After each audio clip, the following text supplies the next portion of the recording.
I'm one with the Force is with me. I'm one with the Force. The Force is with me. And I'm one with the Force.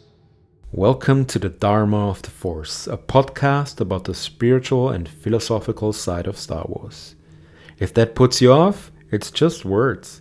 And if you think that's all a bunch of mumbo jumbo, even better. We cannot widen our horizon and grow by never challenging what we believe, and we should always be suspicious of those who tell us what to believe. In some Buddhist traditions, listening to Dharma talks is a spiritual practice. It's not meant to give answers per se. It's an exercise in looking at questions and elaborating on them, and finding the truth within yourself. So in that spirit, let us look at today's topic. Quotes: Clone Wars Season 1. Speaking of the universal wisdom of Star Wars, I hear that a large number of listeners are not that much into Star Wars actually. That just serves to show how universal these things are. It has been pointed out many times that a lot of religions, if you want to call them that, have quite some overlap and parallels.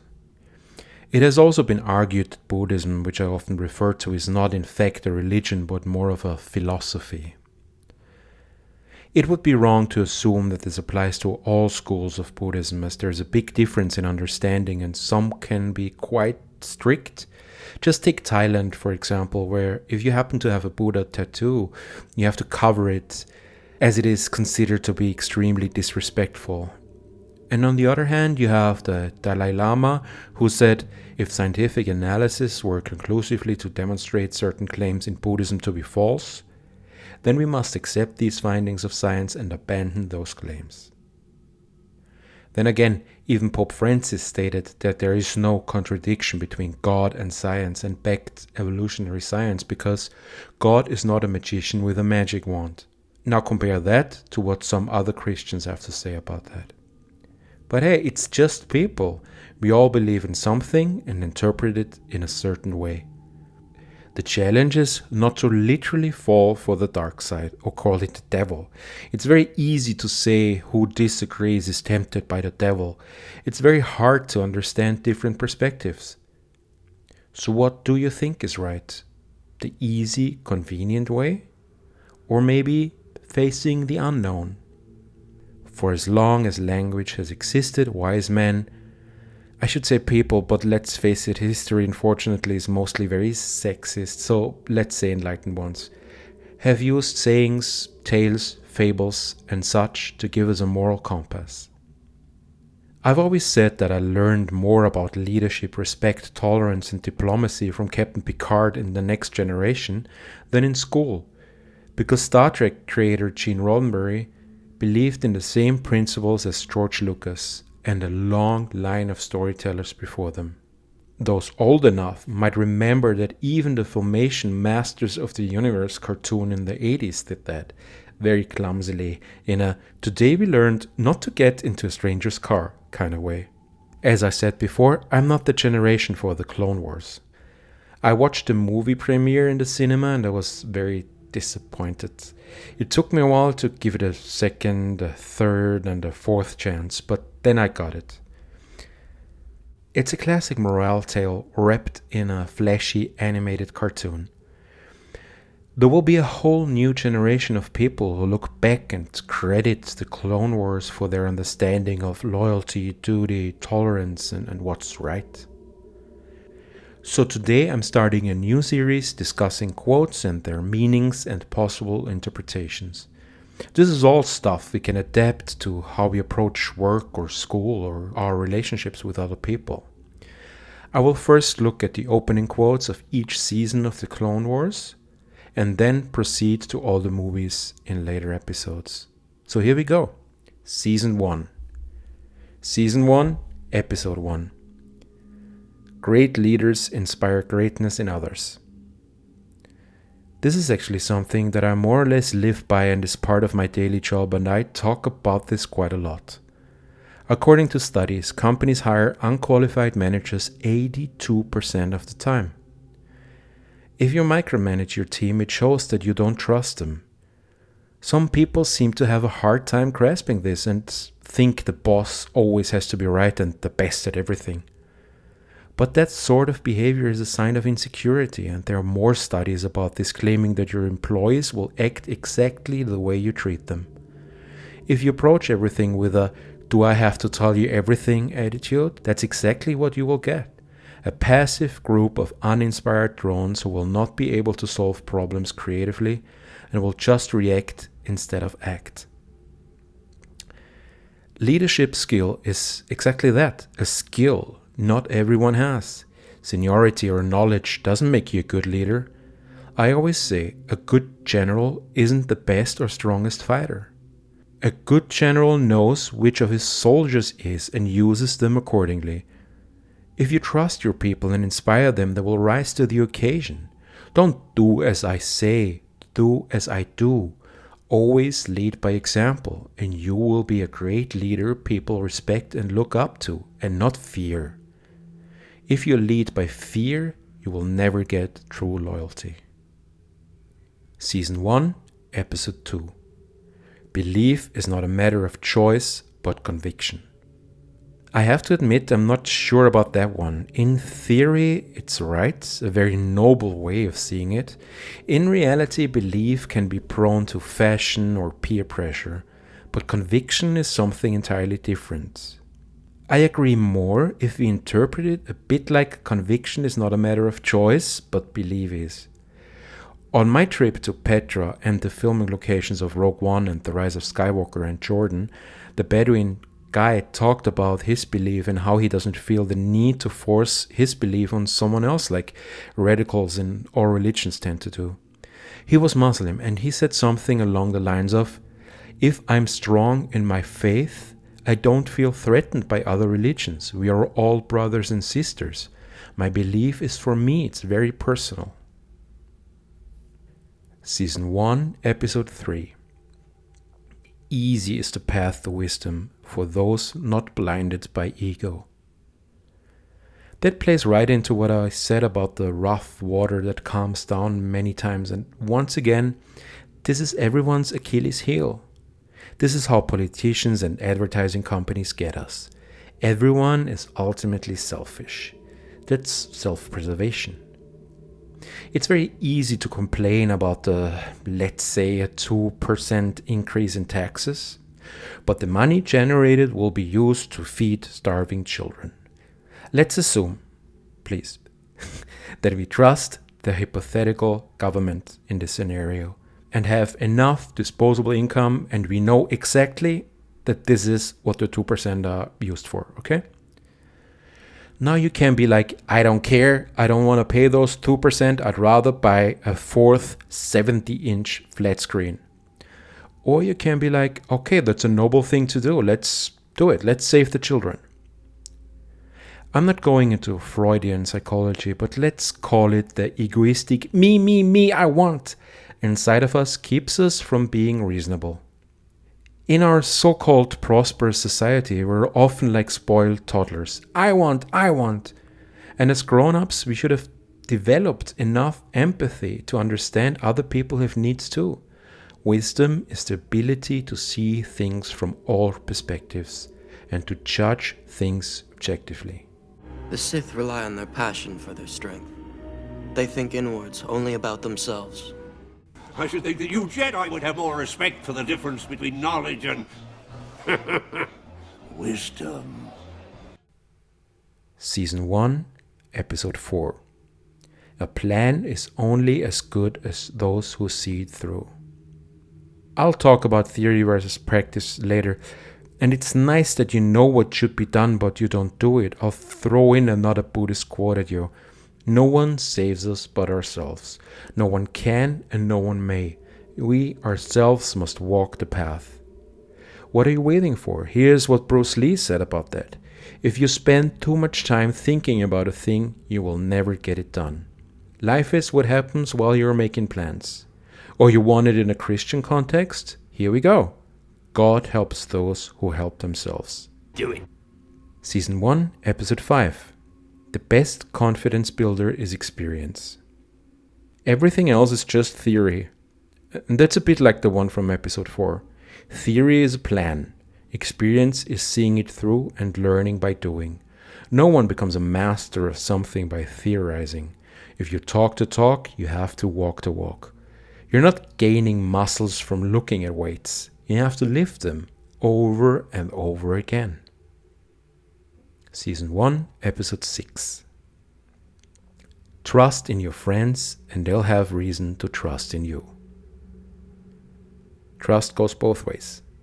If you expect something, you have to be willing to give it first. And that also relates to the opening quote of Episode 1. Trust is to let go. If you can trust your friends or even your team members, it's your fault for surrounding yourself with people you can't trust and not doing anything about it. Season 1, Episode 7. You hold on to friends by keeping your heart a little softer than your head. That's a very poetic way of saying nobody is perfect. Never try to change someone or to fix someone. You can and should be supportive and encouraging, but never push too hard. No one owes you to fulfill your expectations of them. Season 1, Episode 8. Heroes are made by the times. You can't set out to be a hero. That would be called hero syndrome, and is not uncommon actually. Firefighters who are secretly arsonists to be able to act in a heroic way afterwards. Heroes rise to the occasion. Destiny throws something at you, and how you react will determine whether or not you're a hero. It's not something we decide for ourselves. Star Wars has always been put into a context of Campbell's hero's journey. An unlikely character is thrown into a situation in which they have to choose their path and do the right thing. Luke Skywalker, Bilbo Baggins, Katniss Everdeen, etc. Season 1, Episode 9.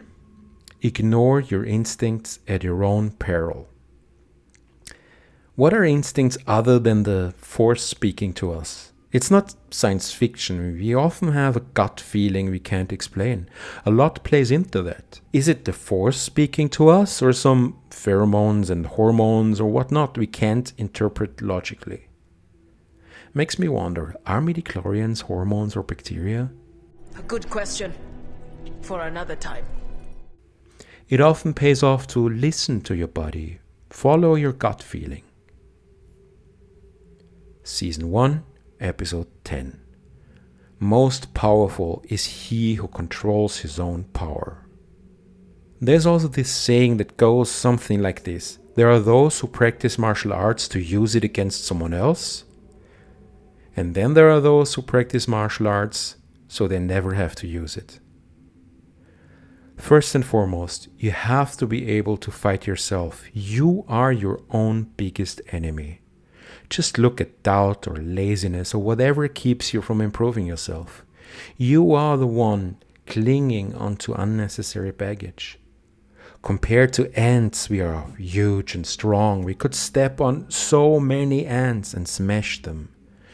True power is to know that and to not do it. Season 1, Episode 11. The winding path to peace is always a worthy one, regardless of how many turns it takes. There is no straight line to success. You might have even read that one on some motivational poster at the office. We always have to readjust and adapt to changed circumstances. It would be easy to give up all our freedom and let the empire take over. But as we will see later in episode 19, the easy path is never the right one. Season 1, Episode 12. Fail with honor rather than succeed by fraud. There is no honor in winning if you're cheated. There's honor in respecting your opponent and accepting you have lost. That is the mark of character. No one likes a sore loser. Lies and deception are the shadow of greed. If you cannot accept a loss, you're not worthy of a win. Samurai wrote death poems before they went into battle. If you want to win, be prepared to lose. Season 1, Episode 13. Greed and fear of loss are the roots that lead to the tree of evil. I have talked about this many times now, and everyone who has seen the prequels knows how separation anxiety of a small boy leads to a grown-up who is willing to do anything to keep the one he loves from dying. Season 1, Episode 14. When surrounded by war, one must eventually choose a side. This is kind of the odd one out. There's something to say about neutrality and staying peaceful, but there is also a responsibility to stand up against evil. It reminds me a bit of the famous quote of German pastor Martin Niemöller opposing the Nazi regime. First, they came for the communists, and I did not speak out because I was not a communist. Then they came for the trade unionists, and I did not speak out because I was not a trade unionist. Then they came for the Jews, and I did not speak out because I was not a Jew. Then they came for me, and there was no one left to speak for me. Season 1, Episode 15. Arrogance diminishes wisdom. Twice the pride, double the fall. I've seen that often in tournaments. The moment you let your overconfidence and arrogance take over because the opponent is clearly weaker or less experienced is the moment you let down your guard and make mistakes. Assuming you know everything better than everyone else robs you of the opportunity to learn and improve. Why does travel broaden the mind? Because it opens us up to new experiences, new ways of seeing things, new input that lets us grow. It would be arrogant to assume that we have reached peak wisdom and close ourselves off from learning anything else. Season 1, Episode 16. Truth enlightens the mind, but won't always bring happiness to your heart. On the internet, you will often see all sorts of polls, and whenever the question is something along the lines of, if your partner had an affair, would you like to know? And a surprising number of people prefer not to know. Ignorance is bliss. Truth can hurt. Not everyone is ready for truth at all times. We often like to close our eyes intentionally and purposely ignore things we might not like. Who made my laptop? Where are these eggs coming from? Why is my partner hiding the cell phone all of a sudden? Sometimes it's easier not to know. It's a fallacy to think knowing everything would make you happy. The more you know, the lonelier it gets. You will be surrounded by people who know less and can't understand your arguments or concerns.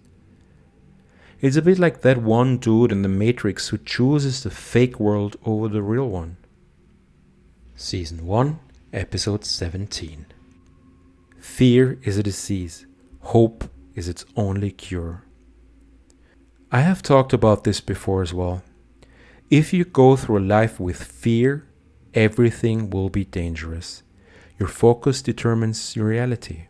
Fear is what keeps you from coming out of your comfort zone. Fear is the source of things like racism, homophobia, and all sorts of discrimination. They are different. They are other than me. I know what to do inside my comfort zone. I'm insecure about these new rules. I don't know what to do or how to deal with it. I'm over-challenged. I'm afraid I lose what I know. I'm afraid that everything I learned and know is not enough anymore. I want to stay inside my comfortable bubble. You can't say anything anymore. Back then everything was better. It's always been like this. Why change? First of all, your always is a few generations tops. What you're talking about is your clouded, idealized, romanticized memory. Back then, when we all had polio, our great-grandmothers had to sell their bodies not to starve, and all the men either died of syphilis or war. Good times. Or are you talking about what you've seen in ads and sitcoms from the 50s up to the 80s? Season 1, Episode 18. A single chance is a galaxy of hope. This one reminds me a lot of the quote from Schindler's List, often attributed to the Talmud. Save one person and you save the entire world. If you have the opportunity to do good, don't let it skip because it seems small and try to find a bigger cause. If everyone were to use the small opportunity to do good, it would add up to something much larger. You've taken your first step into a larger world. Change begins within oneself and it opens up an entire galaxy of possibilities. Season 1, Episode 19. It's a rough road that leads to the heights of greatness.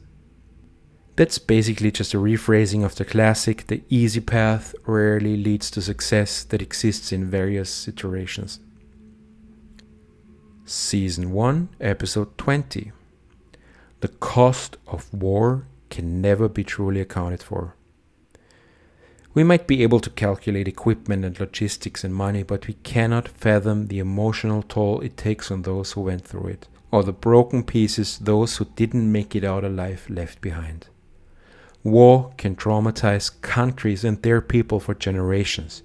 You cannot quantify or put a number on that. Season 1, Episode 21. Compromise is a virtue to be cultivated, not a weakness to be despised. Okay. I try not to get political, but in recent history, there were, let's say, some politicians who saw compromises as losing. One side had to win, anything other than that was a loss, and that's that. But that's not true. There are mutually beneficial agreements that are a win-win for both parties involved. That's the core of diplomacy. We can't go through life like, and I use that term again, spoiled toddlers, when not everything goes 100% according to what we want at this very moment. Empathy is the balance of the force. There are different points of view. There are differences in cultures and how they articulate those needs. Where is the overlap? Where is the shared interest leading to compromise? But that requires well-balanced minds on both sides. There can be no compromise if one side chooses fear, arrogance, and ignorance. Trust goes both ways. Season 1, Episode 22. A secret shared is a trust formed. Sharing a secret is basically reaching your hand in good faith and friendship. I am willing to share this with you. I trust you. It feels like the circle is closing here and it's pointing back a bit at Episode 1 and leadership. But we all know, of course, that there's also the opposite. Someone telling us a secret they should have kept is probably not someone we can entrust with our secrets. And don't get scared by the word secret. It doesn't have to be something negative. Child psychologists argue that it's very important for the development of children to have something for themselves, something they don't have to share with their parents, to form their own identity and personality, and warn of the dangers of snooping around in your kid's stuff too much. It will rupture the trust your child has in you, and just teach your kid how to hide their secrets even better. Trust will lead them to share secrets with you. Sharing secrets with someone will form trust. If you want to support me or this podcast, don't send money. I don't have a Patreon. Find a charity of your choosing and donate. And do yourself a favor and switch off your phone, disconnect, and just sit in silence for a few minutes. Close your eyes and Breathe. Just breathe.